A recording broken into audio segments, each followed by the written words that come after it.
Greetings to everyone, my name is Jean Syroyid. I'm professor of music education, doctor of musicology, pianist and composer. In today's video, I'll be guiding you through one of the most exquisite pieces by Jean Sibelius, who was a Finnish composer of the 20th century, and well, this piece probably represents one of these late romantic composers or post-romantic composers that presents a lot of nostalgia in its musical sound and, well, a very sophisticated harmony as we'll be seeing it. So the first thing that we'll do is we'll go through this piece. It's in B minor, and we'll be trying to define a little bit the sections or the different parts that are in the piece. After that, I'll start with the motivic and rhythmic harmonic analysis of the piece. So that's going to be like the second half. And well, finally, we'll reflect a little bit on the implications that this piece has for composers and, well, musicians that are interested in the romantic style and would like to, well, write or improvise in this genre with some more harmonic techniques and devices. So the first thing we'll do, as I said, is to perform the piece and do the sectional division. So let's get started.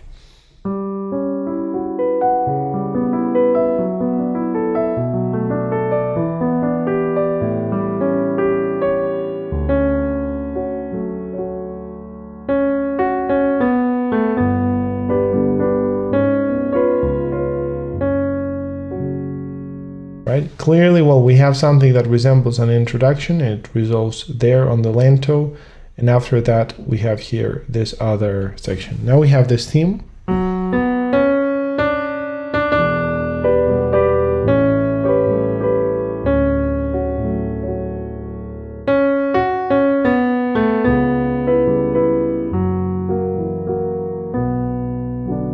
And it ends there. Right. We'll then need to think on how this is articulated, because clearly there is this material that is being presented twice. So maybe this thing that sounds a little bit like an introduction isn't that much of an introduction, but it's actually a theme. Right. After that, we definitely have something more conventional, because it's a melody with an accompaniment, and we have it here.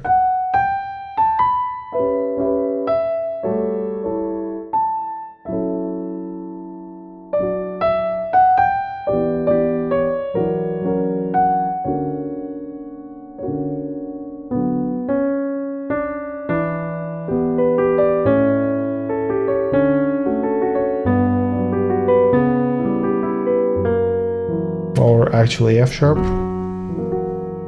and B minor. And it repeats again, an octave lower.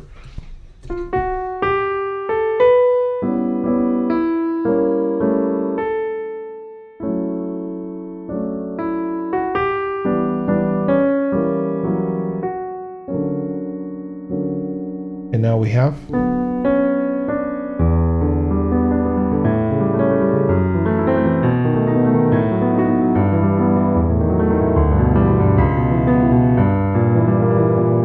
continues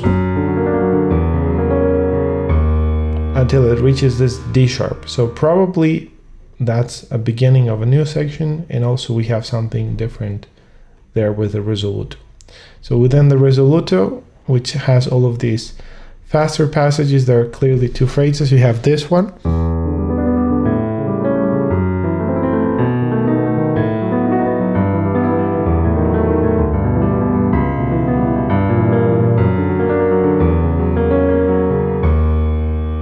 and then the second one,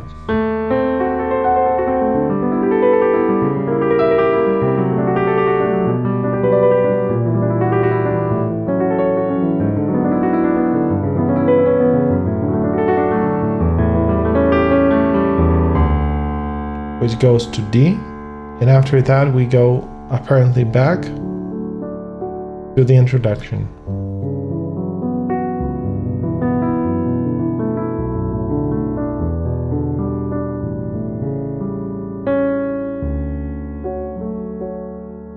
Right, so clearly this comma is actually the point, so we have this D major chord as the resolution. And then this is very similar.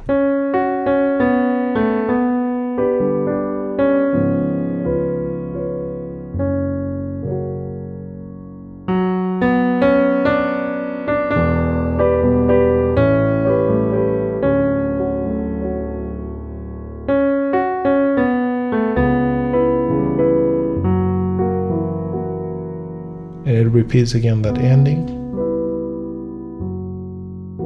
And we have the B minor.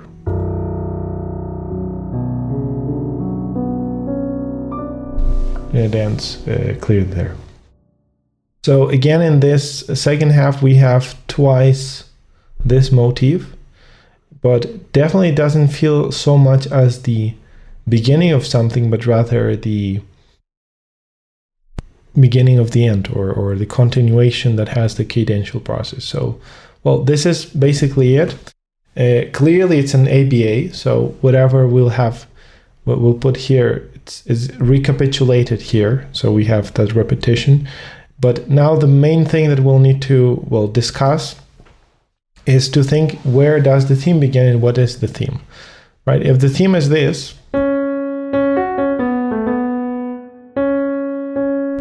and that will be the first phrase, but then it ends as it started. If we would include this opening,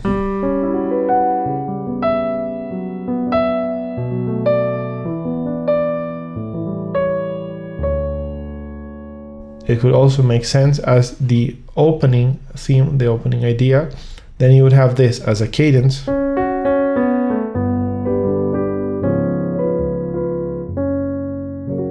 And now this motif is the equivalent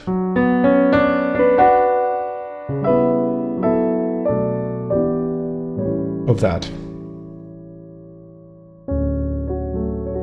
Right, and I firmly believe that that might be the case, because if we look at this expansion, and it does feel like introduction, certainly Sibelius is trying to convey us this, so it's an introductory feeling.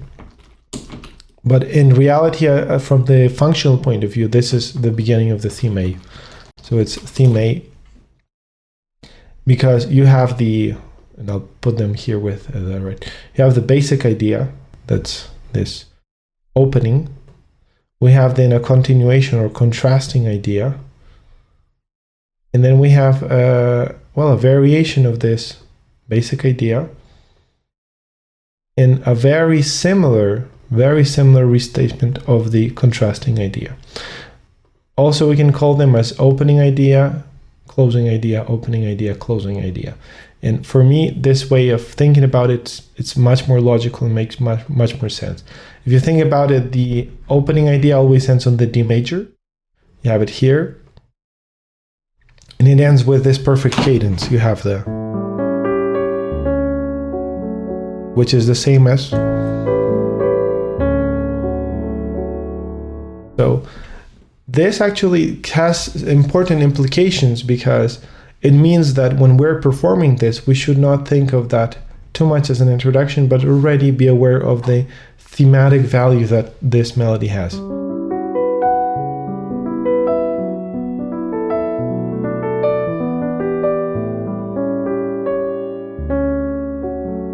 Right, and that's where it ends. Now we have the contrasting idea.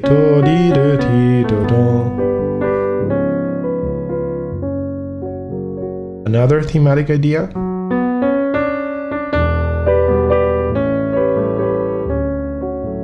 And closing idea.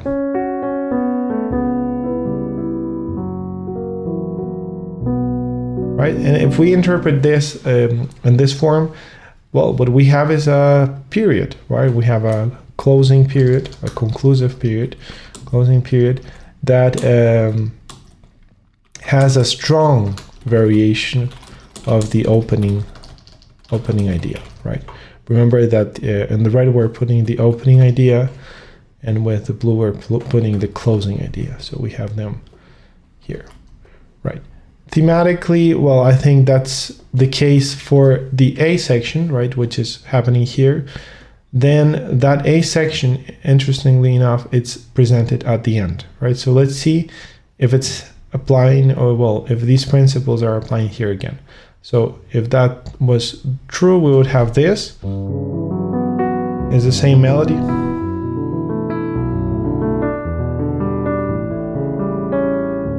And it ends there. We have then the closing idea. or the continuation, contrasting idea that provides a half cadence in this case.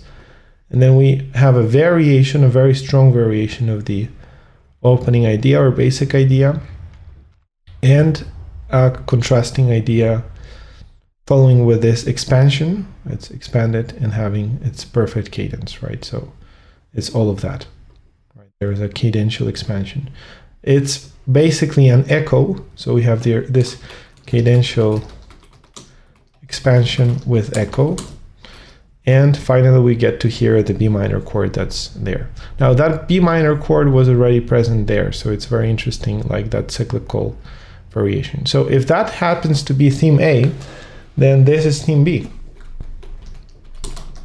because it's very different. And you have this.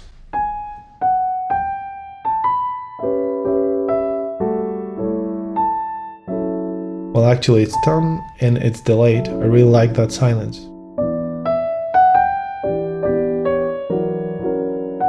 It's very minimalistic, but also very effective. So then you have B, which, well, has its theme 1. We can call it B1, right? We've got one theme there, B1. Then there is B2, which is this one. So that's B2, that's B1, theme B1. B2 has this.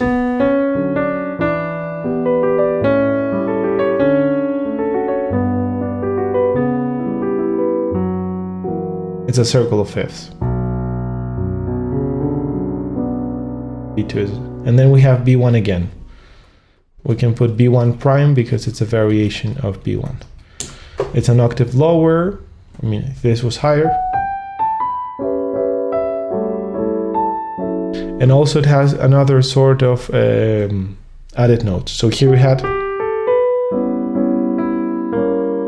you have this, the B flat, the flat ninth.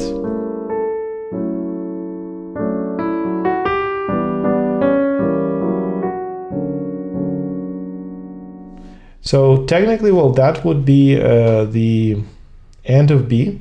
And what happens next is a very interesting section, because in spite of basically placing the fermata there, in reality the phrase begins with this pickup.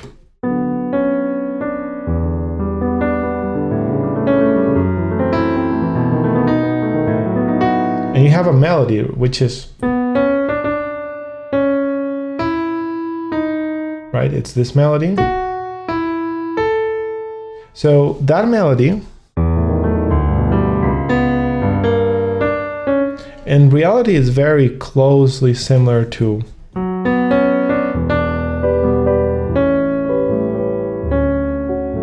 right, and in a way it's basically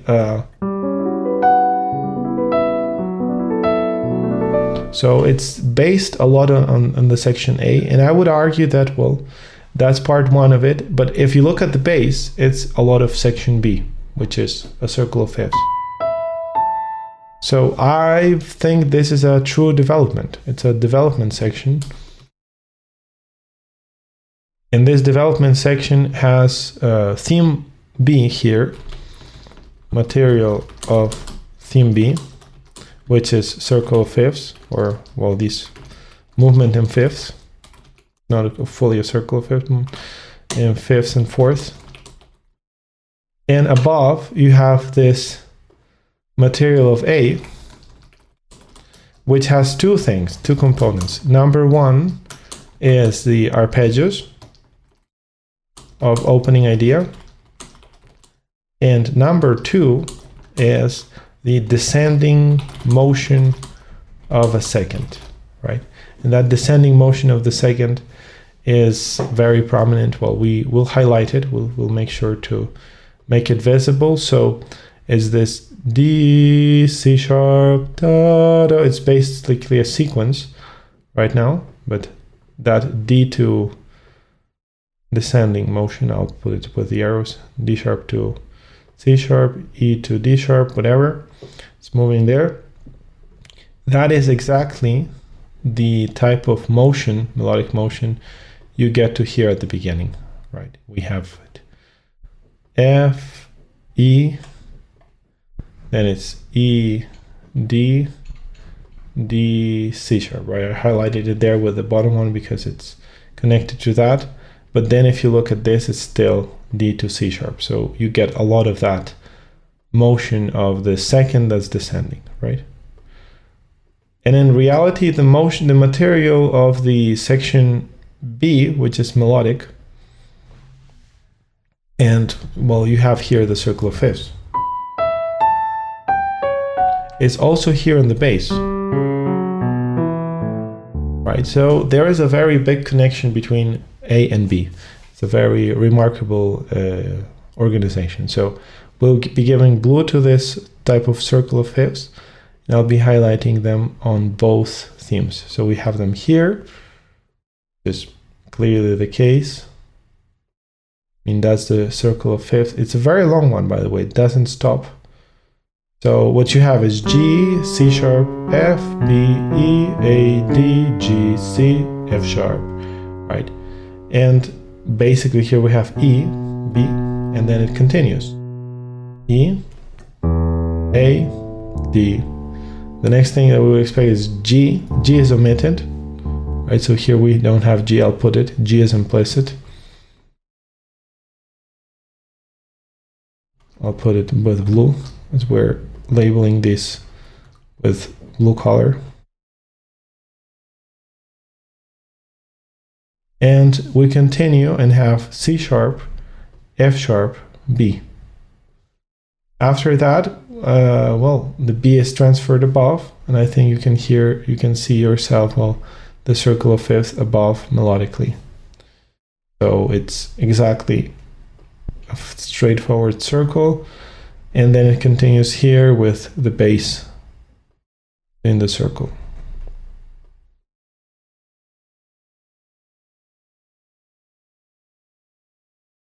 Right, and then we continue above, B, E, A, D, G, C, F sharp, and B.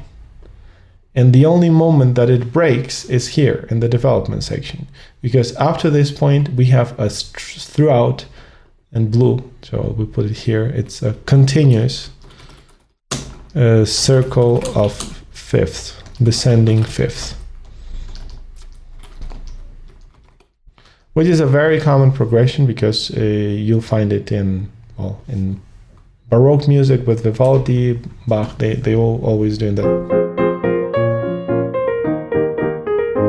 Right, you would have that sort of progression, and also Bach used it a lot in his modulations and transitions. But you would not expect it to be the theme itself and to have it in such a continuous way. I will try to play just highlighting that circle. So G,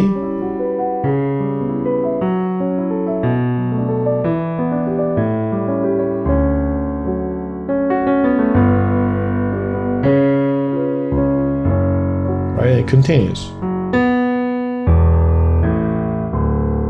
G is omitted,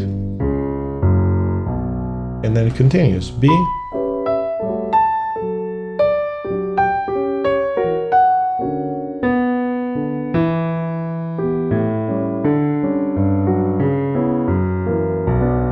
and now we have it above.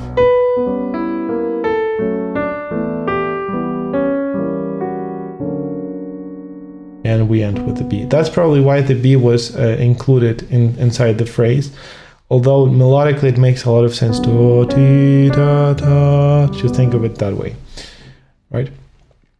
Now, the other material is the material of the second, and I think, well, it's very, very prominent because you have it at the beginning with those descending octaves, but then we also have it in the inner voicing. Right, here's a good example.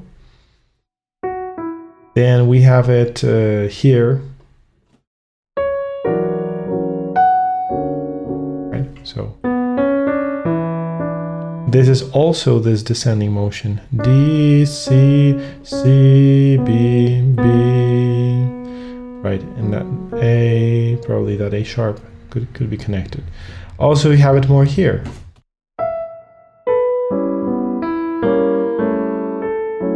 And again, there. And it's also present in the bass. So the bass is G, then it's F sharp, and it's E, and D. So basically it's the very same concept. Now here we have it with G, F sharp, E, and D. So that's the descending scale, which, well, it's also almost present throughout the entire composition. So it's the descending scale motif. That's the red one that we've highlighted, right? And probably we can find it in more places, but, well, it's basically the constructive blocks of this development, because in development, the sequence of the fifth is now inverted. So we have an inversion of the descending motion, and you have an ascending sequence. So this is the main change. You have it now moving upwards, which creates a very beautiful contrary motion, by the way, because you have this, and it's... And after that, the motif's a little bit transfer, because if you look at the bass is now developing the...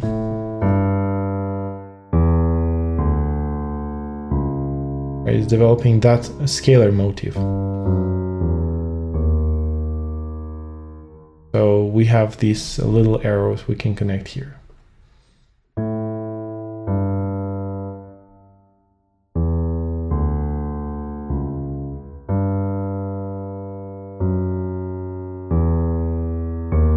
Right. And after that, I believe, well, we have the very beautiful inversion, because the circle of fifth is above.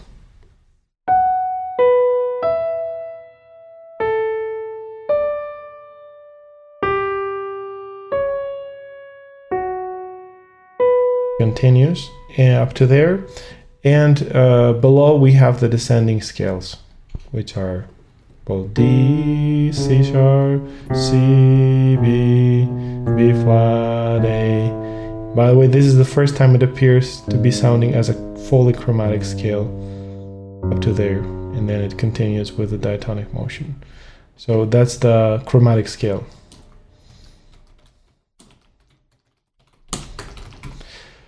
And above we can see the circle, right? And in from this point onward is the same repetition, so we won't be basically highlighting the motion again. If there are going to be any significant changes, we'll make sure to mention them, but probably the main one is this cadential expansion as an echo. So I'll put it with, maybe we can go with this purple color, which is the echo. And we have this ending, which is retaken from section B. That's also interesting. So that's this phrase, right? So it was in the middle of section B, and it becomes the ending motif, and that's a restate of section B, which a lot of composers in the Romanticism do, but not so many do it in this subtle way. So let's just think about, well, another very famous piece, Chopin's Impromptu. In that piece, you have the coda that's basically doing a restatement of the actual theme in section B, which is, and it's presenting it there in the bass. But in this case, we don't get even to hear the entire, so we don't get to hear the entire motif, but we have just a little snippet, which is this arpeggios, which was present there in the middle of section B. Now, this motif as such is the very famous opening idea that we have here. So I would connect them maybe with some color. We gave it the green color, so we'll put the same one so it's more ubiquitous. So let's see, green, there we go. And that motif is a very famous motif for various reasons. I mean, many composers used it, from Bach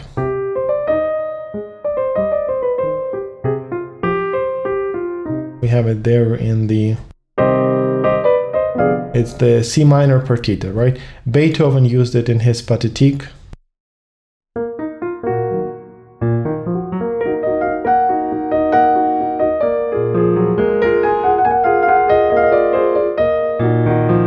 You have it there. Also, you have it in the last movement.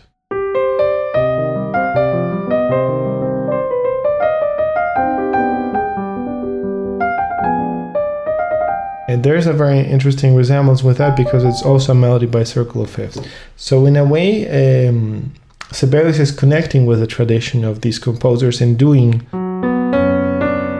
this very famous motif of Bach and Beethoven, and well, presenting his own interpretation of this very famous circle of fifths progression, which is really gorgeous. And well, now that we have said this, probably we can analyze it harmonically, because we just highlighted a little bit the thematic and the motivic logic, and I think now it's quite clear, well, what we have. So probably there is no sectional division there. The actual phrase is ending here, and that's the second phrase, and both of these create this period. So I would conceptualize this as a compound period made of two phrases, right? So you have I would call it compound period and two phrases. One is open in the dominant, and the other is closed on tonic. And these two phrases,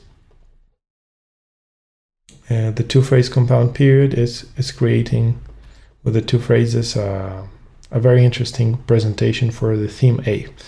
Now we'll look afterwards at what is the theme B and so forth, but now let's begin with the harmonic analysis. So the first chord that this piece begins with is the bass G in the circle of fifths. So normally classical composers would think of this, or at least this.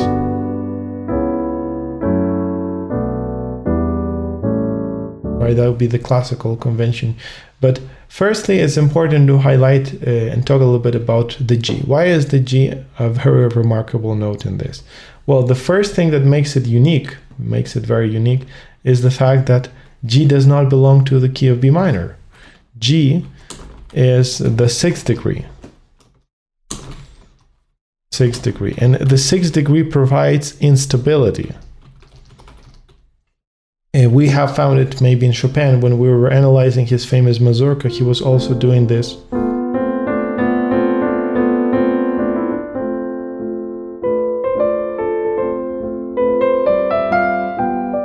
He was moving to the third degree, but he started also with this instability with the sixth degree, right? So it provides a very big ambiguity, right? Everything is very ambiguous, unstable. And from that moment onwards, the harmony is also very remarkable, because the G is not harmonized as a G major chord, or if it is, well, it's not this G major that we all know, but it's a slightly more sophisticated chord. We have this, and that chord can be understood as two separate things, either as C sharp inverted, that has the F sharp, right? That's going to be a C sharp minor half diminished with the 11th, or we can think of it as a G major chord, major 7th chord, with its added 6th and the 13th, right? And for me, I think that's making a big sense in this context of the extended harmony that we would experience with afterwards with jazz music and all of that. So the proper way to think of it, I would say it's G major 7th with add sharp 11 and 13, right? Those are the two added notes. So we have it here. Now I'll put it maybe underneath because it's overlapping. Now, if you don't want to think of it as a G major at sharp 11 at 13, you could think of it as the other chord that I was saying, which is a C sharp half diminished with the 11th, right? So that would look like C sharp minor 11th flat 5, right? That's the other chord. But for me, that interpretation is kind of not helping us see the circle of fifths, which is very important in this case. So after that, we actually go to the C sharp. So in a way, it's like softening, making this chord less important, just thinking, oh, this chord is like an appoggiatura of this one. But the actual chord is here, and which is, could be also the case. I mean, if you want to think of it that way, then all of these chords would be appoggiaturas of the next. And I would highlight it now. So if that's the interpretation that we take, these are appoggiaturas, and the actual chord is happening afterwards, right? So AP. Appoggiatura, appoggiatura, appoggiatura. And the chords that actually we get to here, it's a C sharp, well, 7 minor 7th with flat 5, so half diminished, B minor 7th, and we have here a 7th, which is the dominant. So the actual progression would be this, right, with just these chords. But the other chords are basically preparations or appoggiaturas. So we get to hear this G major half diminished, then we have the F sharp minor, right? So if we take the same approach, it's F sharp minor with the 7th, 11, and flat 6 this time, right? Or flat 6, 11. And that's a very dissonant chord. So it's much more logical to think of it again as B minor 7th with the 11th, right? So it's going to be just B minor 11th, I mean, with the bass F sharp, obviously. Same as in the previous case, I think I didn't highlight it, but here's the bass G, right? Bass G. So we have it here, bass G. Right, these are the chords that we're getting. Now, after that, we have this is a very straightforward, it's an E minor 7th. I think there aren't that many interpretations about that. And it's really the predominant, dominant, and tonic that we get here. Right, so it's this very classical 2, 5, 1. Because the D major really sounds like an arrival. Now, having said this, we're playing with the other ambiguity, which is the ambiguity of the relative major key. Of relative major key. So, in spite of being in B minor, we haven't presented a perfect cadence to B minor, but the first cadence we do is to the relative major, which is D major, the relative of B minor. All right, so now as you can see, also the progression that follows harmonic later is not that complicated. All you have is just another 2, 5, 1 of the dominant. So what we have is G major 7th. Well, it's actually G major straightforward. C sharp dominant 7th, which is the dominant, and F sharp major, right? So F sharp. The way to think about it could be of Neapolitan, dominant, and tonic, right? So these are like the functions, 2, 5, 1.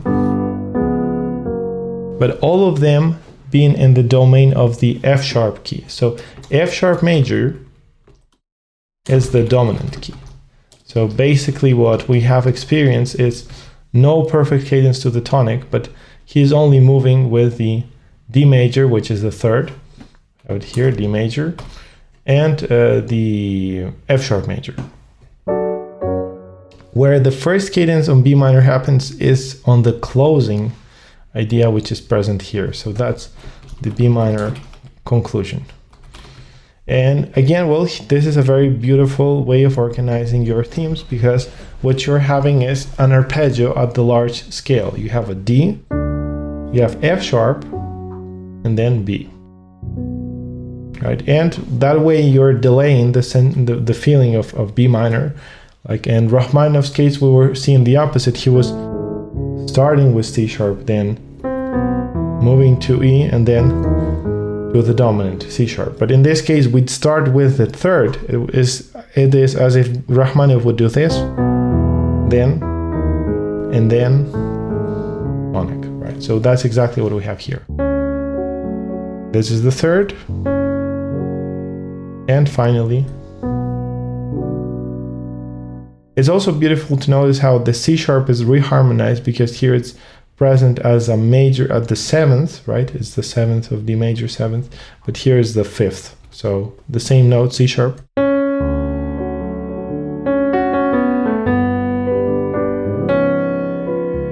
Root chord, and now it's fifths.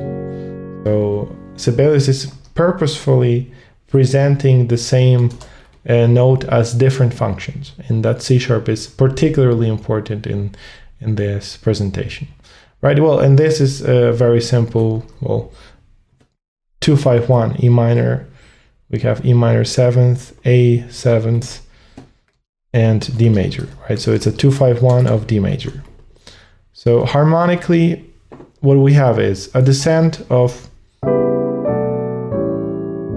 right, starting on C sharp with the seventh degree, 6, 5, 1, or 6 to 5, 1. It's a circle of fifths that leads basically to the relative major key.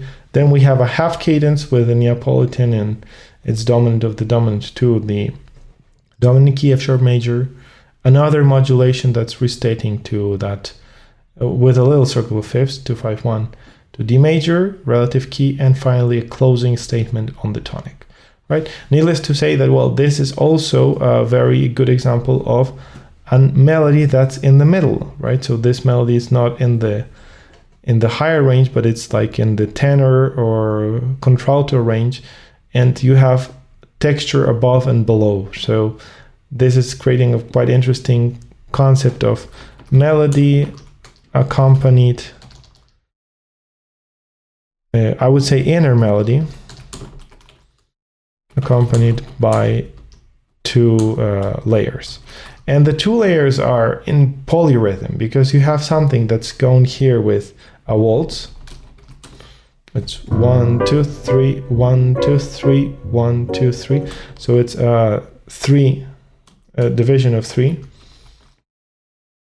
And then you have a division of 2, right? So we have almost like a march or binary rhythm accompaniment. It's bass chord accompaniment. And this is creating polyrhythm. So what we get is a 3 against 2 polyrhythm. And this polyrhythm is creating this sort of 6/8 feel, or the rhythm where you have pum pa pa pum pum pa pa pum. And it's quite interesting because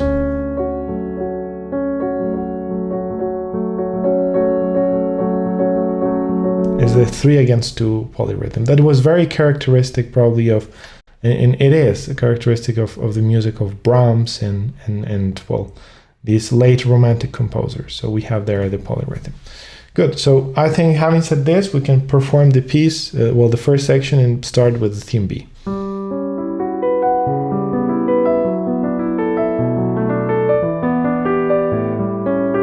I arrive to D major, closing idea.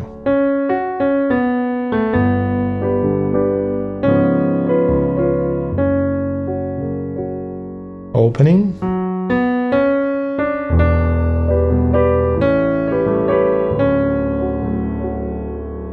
And closing.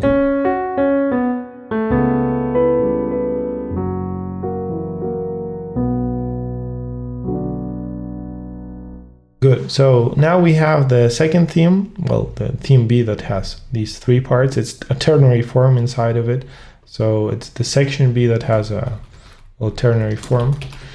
And well, before we begin there, let's just briefly see what's happening in the recapitulation, because as far as I've heard it the first time I've played it, I think it's exactly the same thing. So we have these chords are the same.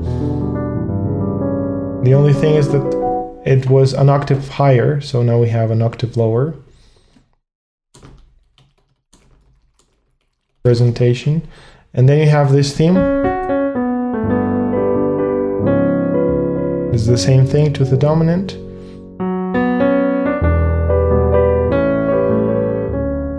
to D major, and now closing.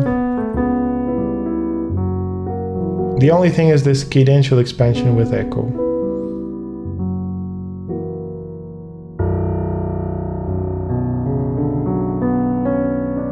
Right, two presentations of that sort of motif. Good, well, so here we have theme B1.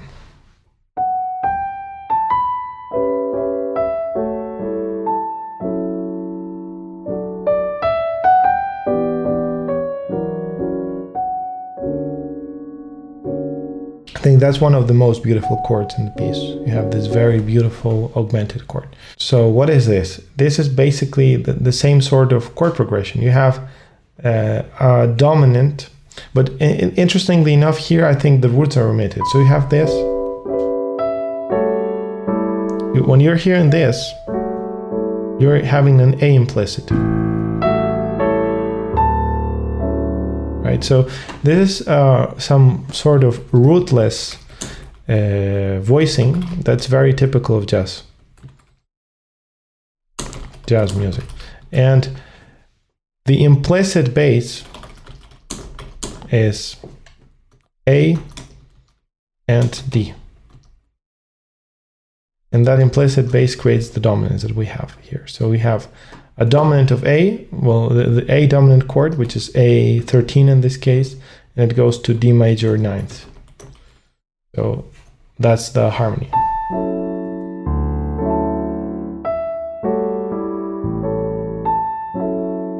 So what is the first chord implicit?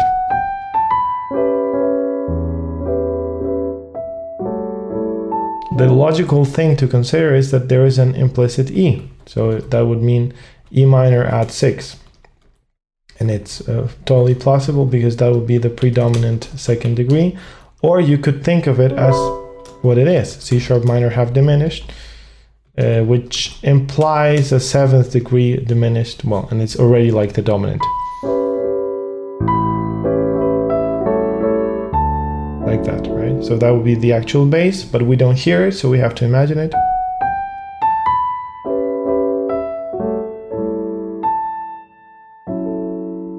Very modern.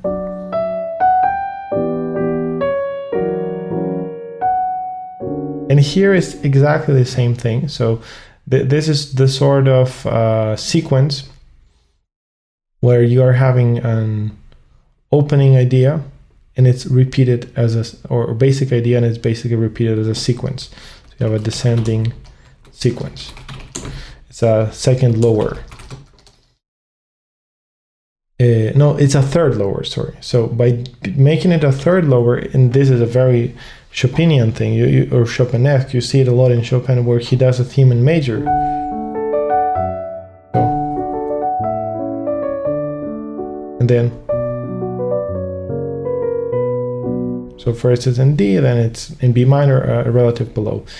And here the implicit harmony would be the same. So we'd have the predominant, the dominant, and the tonic. Right, and they are being present with the E minor.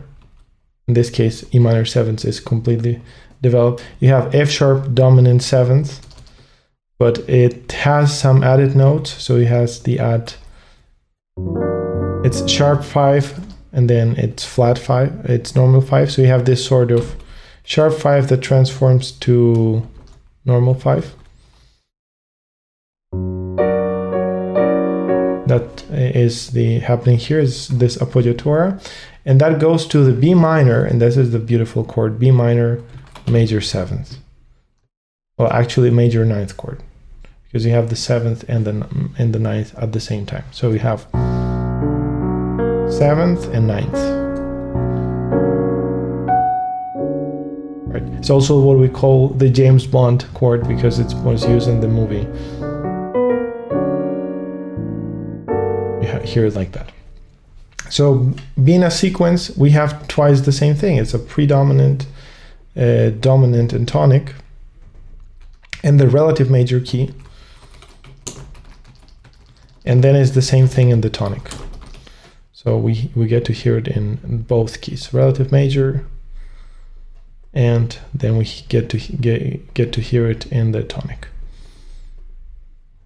Let's see if I can lower a little bit the D major so it's not overlapping. Yeah, and there it's the tonic. Good, so let's play it once more, bearing in mind that, well, that's the sequence that we have.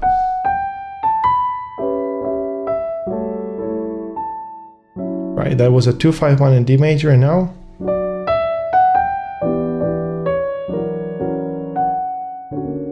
very elegant because of these rootless voices, and probably the thing that I really like, and I've mentioned it when I was misplaying this, is the presence of this very interesting pause or silence. I'll give it another color that we haven't used, so let's put it there, but it's this detached, the silences are very important here throughout because they're still with the waltz accompaniment, you're feeling it, but it sounds very empty with that. But by having that longer silence or extension, you're getting something very interesting. So I'll point it out here as an extension. It's a very expressive moment. And well, after that, you can see the silences are still being used in all of these moments.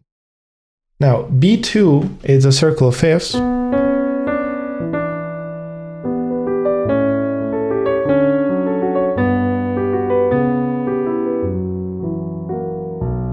And it's again can be viewed as a sequence. Well, you can find this to be the modal, and then all of the others being the reference of the sequence going down. So we have here the modal or reference, and then we have the sequence second lower. This is the second lower, and then a second lower.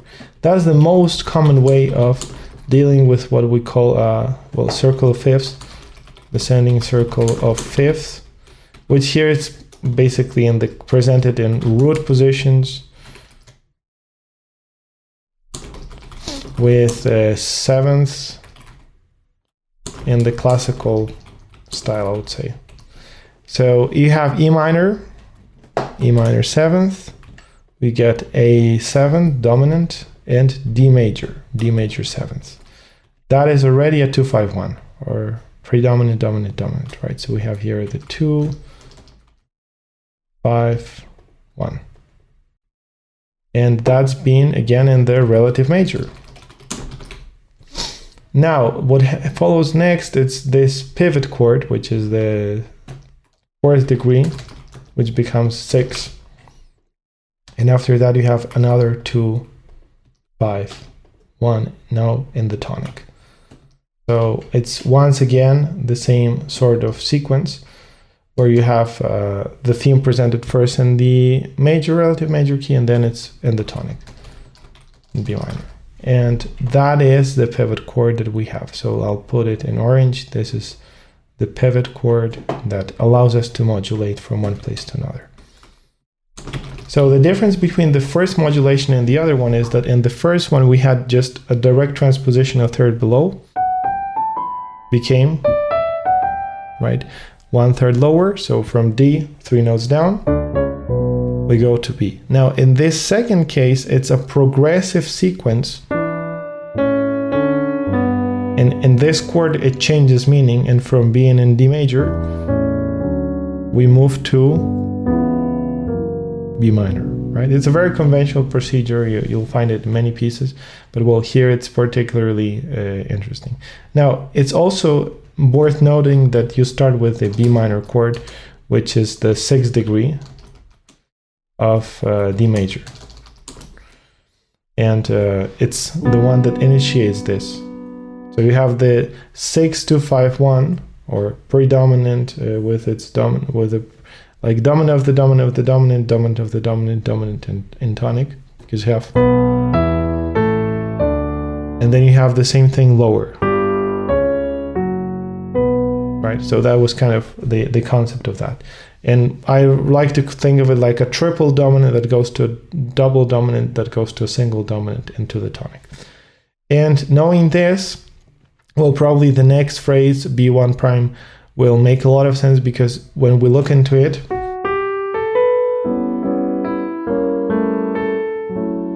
we find the same thing. the sequence, right? So the only thing that is worth mentioning, I guess, it's that it's an octave lower. It's again a two-part sequence, so we'll put it here. You have this modal, then that reference, and this is a sequence third below. And the only thing that's very different, it's probably the way of coloring the chords. So here we have the flat 9, which we didn't have before. And we also get to have here this other flat 9. The first time, I think this was 13th. We had 13th. And then the sharp 5, which is also 13th. Right, so it was first time, second time. Right.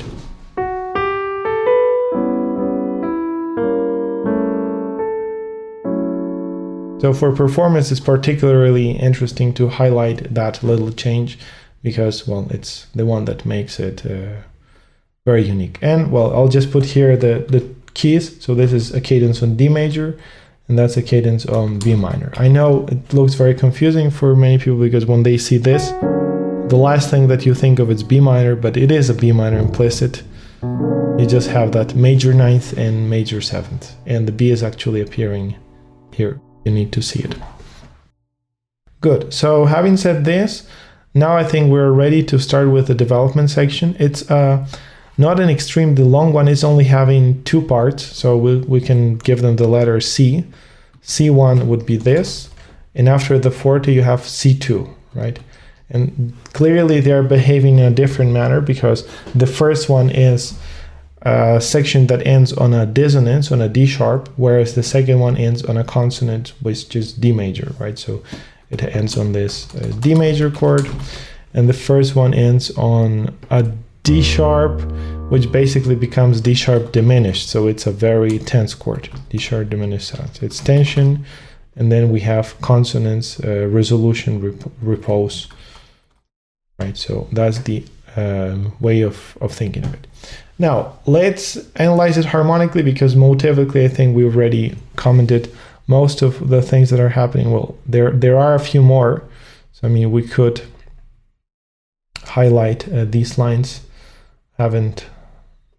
This could be probably written like that. So we have this descending sequence, and in a very interesting sort of polyrhythm. That's also worth noting, because here it's moving by groups of 2, right? Whereas in the bass it's moving by groups of 3. So we have a sort of very slow emiola or polyrhythm. So you have here a grouping of 3 notes, whereas in the top we have a grouping of 2 notes, right? So that's a very beautiful contrast of 3 against 2. So, sorry.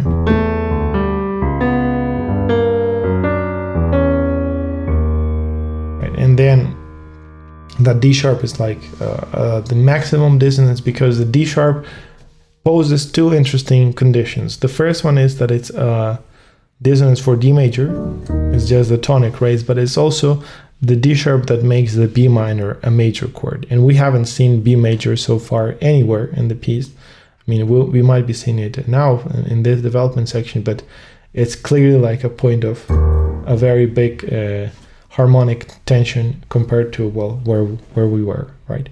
So with this in mind, let's now embark on the harmonic analysis. I'll be putting the chords here. So we have E minor 7th, that's something we've saw already, and A 7th. This is a 2/5 of D major, right? Nothing particularly remarkable. We can put it here. It's 2 and 5. Now after that we have this. And that's another series of 2/5. So it's F sharp minor, F sharp half diminished, F sharp minor 7th flat 5. It goes to B7, right? So that's another 2/5, but this time of the key of E minor. So how does this sound? Well, it's basically an ascending sequence. So I have a modal here.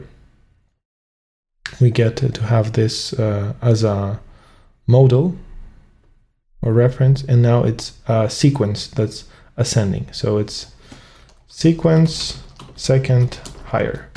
We haven't seen any sequence so far that does this raising motion. So that's basically why I wrote here inversion of the descending motion, sequence ascending. It's moving upwards, right? And by doing so, we move from the key of D major to E minor. E minor is a very new tonality. We haven't seen E minor in any part of the piece so far, because it's the, well, subdominant, right? Or predominant feel. It's the subdominant that we're getting here.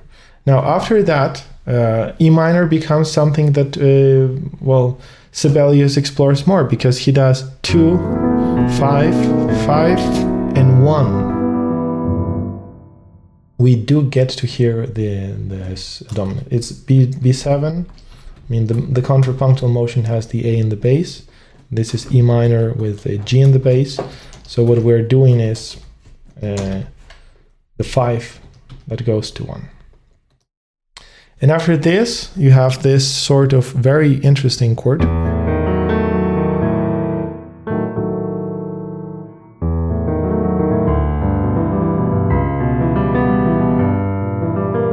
Clearly, like after doing this modulation to E minor, because it does sound more like a modulation, you have the perfect, we get to hear a cadence, right, up to and this point. So what follows is a section of instability, right? And this is a section of instability and tension development, so to speak, where we arrive to this climactic point. So harmonically, we see very bold choices. We see a diminished 7th chord, which is D sharp dim on E, right? So that's some sort of 7th degree on tonic, right? Or we can also see it as a dominant over tonic, over pedal point, no? Over pedal point of a tonic. This is quite dissonant. Now that, when it resolves, it's supposed to go to E minor, so we would hear this. But in order to keep the motion, the bass shifts. So when you expect this E minor to happen, you have a movement in bass. So that's an inversion. It's a third inversion. And third inversions tend to be very dissonant, and you have a lot of tension. So you have, and that moves to a half diminished chord.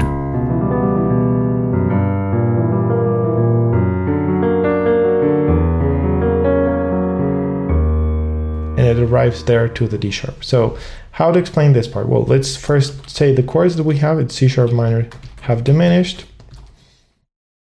This is a fully diminished A sharp. So A sharp diminished 7th. The next one is another chromatic chord. It's D augmented. Right, and it's D augmented on top of F sharp. We can put it like the plus. And that is F sharp dominant 7th with E in the bass. And all of that resolves into this D sharp, which we label as D diminished, also can be viewed as B major with D in the bass, D sharp in the bass, but it's unknown because he doesn't harmonize it, so we don't really know what's the harmony that's happening there. Now, if we just look at the following chords, and I'll put them here with maybe the purple color, we have this 2, we get to have this as a 5, and this is 1. Right? So in a way, we could be feeling that there is this predominant, dominant, and tonic feel of B major. Right? I'll play the chords so it's clear. You have this 2 C sharp. Right? It's kind of that progression.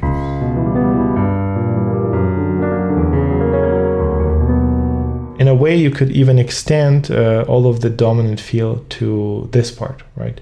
So all of that would be the dominant. We have the predominant, we have a dominant function, and then the tone, this resolution, right? So maybe I'll pick a different color for the dominant function. Let's maybe put yellow. Right? So this is like the dominant function. Dominant function.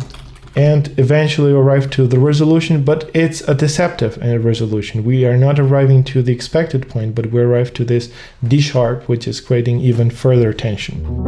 So that's how we arrive back to home, well, to B minor, but not in the place that we want. So that's why I would label this as a deceptive cadence, because it does have the ingredients of predominant, dominant, and resolution tonic, but the resolution tonic, it's either inverted in major with a Picardy third, or it becomes a diminished chord afterwards. So that's what we have. Let's review. We have D major, now E minor, we stay in E minor, right? That was all E minor, and now we have the instability of this predominant, dominant, and deceptive cadence.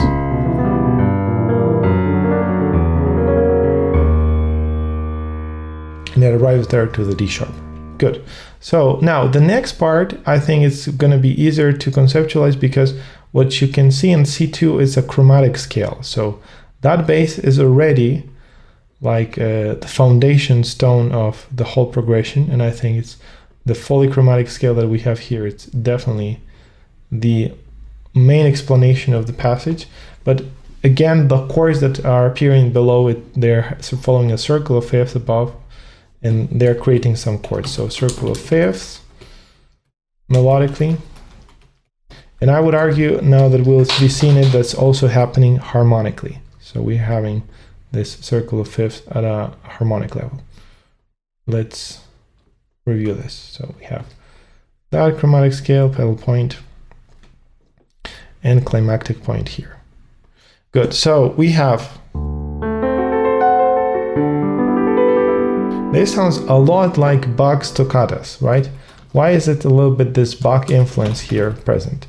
Well, in Bach, we know that there is this style of arpeggiated playing. So it's this arpeggiated or arpeggio fantasies, fantasia. And a lot of the times when Bach is writing these chords, he is adding the passing tones, right? And I think that if you just play this, it sounds more like Liszt. You would hear just the arpeggios. But the moment you're hearing these passing tones, it sounds a little bit like you have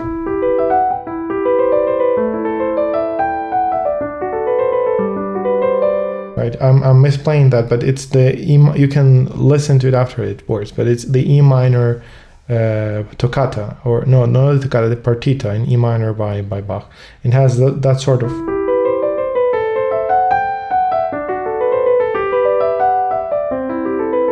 And it's also a circle of fifths. So probably here we can see that influence from the piece that I'm saying, E minor partita, that does have that sort of melodic motion, right, in free arpeggios that are presented. So knowing this, I mean, we should ignore or conceptualize them as ninths, but those notes are not so significant from the harmonic perspective, although they are from the melodic point of view, right? Here also, I think that maybe I can be a little bit more accurate in my highlighting of the circle of fifths, because I'm picking more notes than one. It's just the B, the main note, right? Good, so knowing this, now let's analyze the chords. The first chord that we get, it's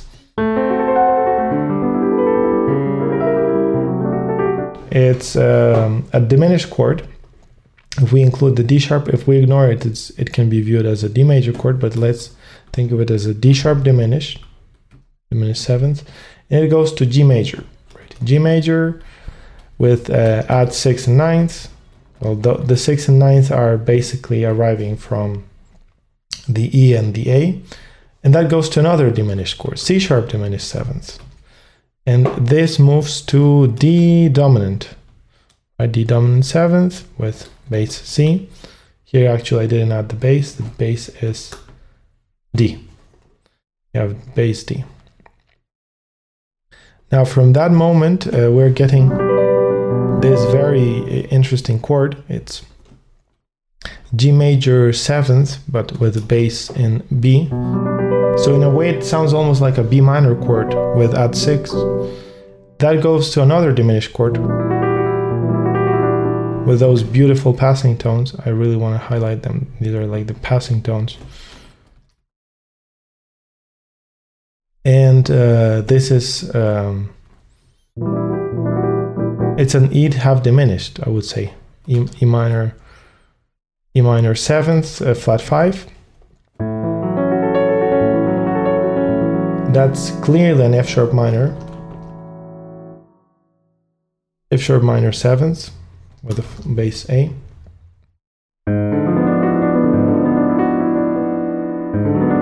We get another half diminished chord. This time is G sharp minor 7th, flat 5. That moves to this one. C sharp half diminished. So a lot of half diminished lately are appearing here. That gets to D major, A major, and D major. So there, I think the harmony stabilizes very well, and it provides us with a very clear, perfect cadence. So we have A and D major. Right. So here we do get to have the tonic, dominant, and tonic functions. Right. Also, you can think of this tonic as a predominant because it's working a little bit like that. So that's a perfect cadence. Or if you want to call it imperfect because it's inverted, but well, I'll put it like imperfect cadence on D major. But we had already D major there. So now that we have seen this perfect cadence that ends on D major or imperfect cadence, we now need to make sense a little bit of the material that happens right before. What we can see is that there is this diminished chord that goes to major, another diminished chord that goes to dominant.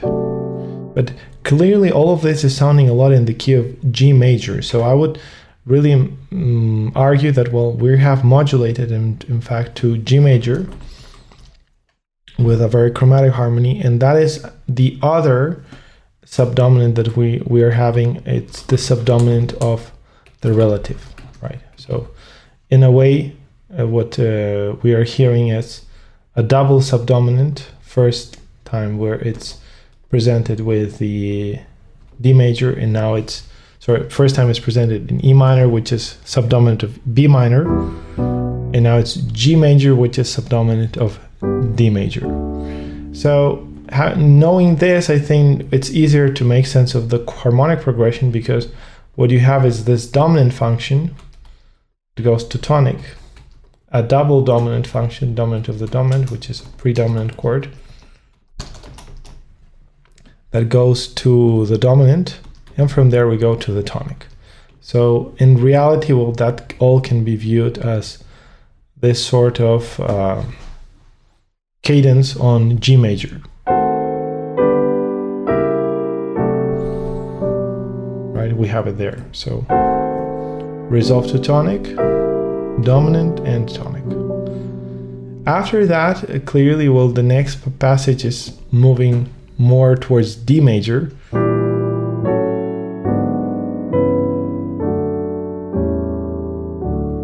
Right, so I would argue that probably this is a chromatic modulation that's happening through this chord. So it's chromatic modulation because we're getting the modal borrowing or modal exchange from the minor key. So the B flat clearly does not belong to D major. In the natural scale, you expect to hear it in the minor scale. If we add the B flat into D major, what we get is the harmonic major scale.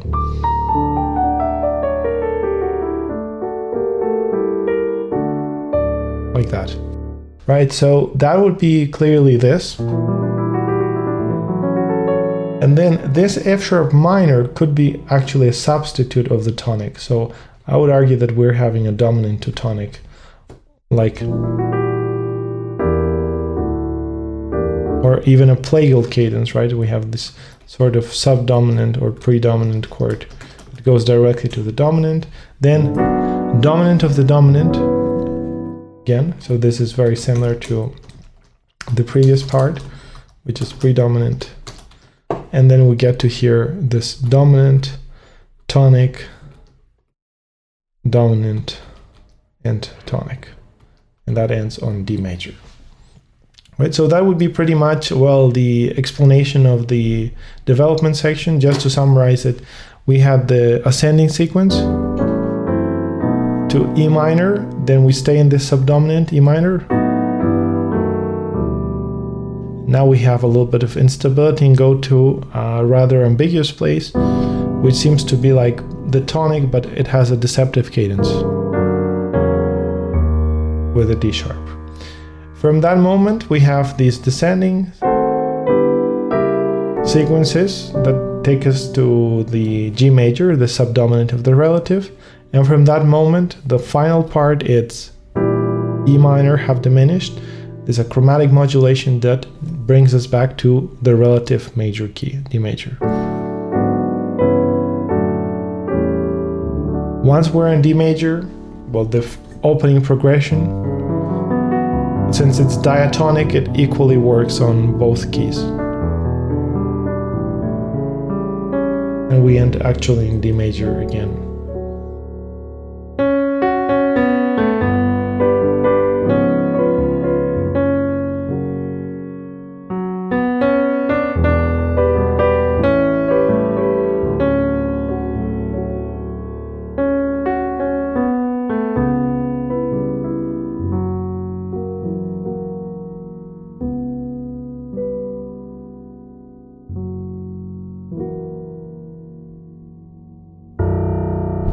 Right, in the B minor there. Good, so conclusions. Let's try to draw some conclusions for composers, and I think that this piece represents a relatively more modern language than some things that we saw, but at the same time, by doing this circle of fifths, it sounds quite conventional or romanticized in a way, right? So the first thing is, whenever you're writing a piece, and this is like a short piece that's, well, 3 pages long, bear in mind that it's very important to connect motivically all of the different materials that you have. So in this case, the entire piece is just based around 2 single motifs. One is the circle of fifths, and the other one is the motif of the descending seconds. By the way, the green motif that we've highlighted is just the inversion of both. So you get to have the raising fourth, that's the inversion. Inversion of both motifs. So you have the raising fourth and the raising scales that are going upwards, right? Everything in the entire piece is based on these 2 ideas. So either you're moving by fifths, or you're having that sort of descent. A very good way also to structure your discourse is to provide a little bit of ambiguity every now and then. So in this case, Sibelius could have started directly with the motif.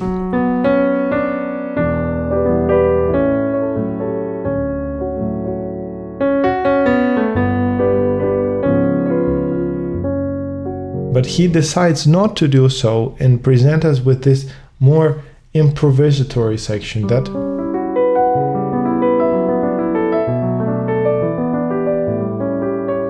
is very modern in sonority, and it presents some exploration of new chords that you wouldn't hear that much. Now, this allows him to create a development section. That's basically it's what we have here based around those arpeggios.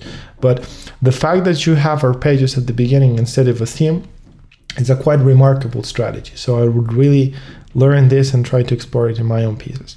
Now, the other very interesting effect is this short recapitulation of the green motif, which is basically the condensation of both motifs. At the end, also its inclusion here in the middle, and its usage to end the very middle section of theme B, right? Another interesting thing to conclude, it's to overview the structure of this. And structurally, this piece is ABA, but it's not a straightforward ABA. So what we have is this little risoluto development section just prior to back to A. If that section wouldn't exist, this piece would be way simpler and probably might even be slightly boring in the sense that you would directly go directly to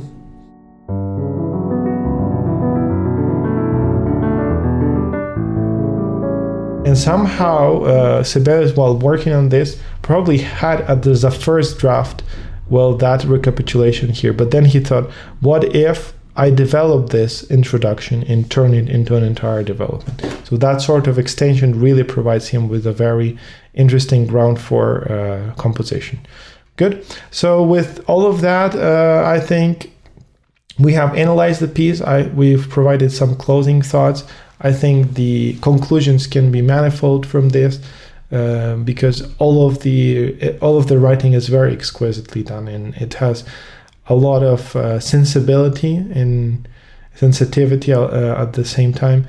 And you can see how with very little resources you can achieve something magnificent and beautiful. So I'm pretty much convinced that this piece will never stop to be played and people will be still playing it. Notice that the difficulty of the piece is not too advanced, so intermediate players can be performing it. It requires, of course, a little bit of study if you want to do all of the performance properly, but it's something that's quite playable, but at the same time it doesn't sound basic at all. It sounds very sophisticated with all of these harmonic changes, the structural implications that all of these sections have, and well, the motivic cohesion. I think that it's extremely remarkable, and this is a masterclass on how to move from one note, one entire page with the circle of fifths and not sound boring, because the circle of fifths is so well achieved that it's moving across all of these different parts, but still you're not perceiving it like in the foreground, but it's quite nicely hidden. And well, this is the way to go when you're doing the circle of fifths. There's only one place where he omits a note, which is this G. Otherwise, it's very complete and it's a single series. And if you want to explore some more modern harmonies, I think the development part definitely provides you with very interesting sonorities, of course, like that, which, in my opinion, clearly show an influence of Bach here and, well, that E minor partita that I've mentioned. So without further ado, I'd like to thank you for watching this video. If you'd like to support the channel, please consider doing so on Patreon, where we have a community of people that will receive these materials in advance. Also, you have there the possibility of receiving the PDF file of this exact analysis that you have seen on screen. And well, there will be more additional things. One of the things that people can do on Patreon is to suggest pieces that will be seriously taken into consideration for future videos. And also you have the possibility of studying directly with me, either through individual lessons, group lessons, or receiving just feedback on your music pieces that you might be working on at the moment. So without further ado, we'll be closing this video. I'm wishing you all a very beautiful week ahead and see you next Saturday with another analysis. Take care.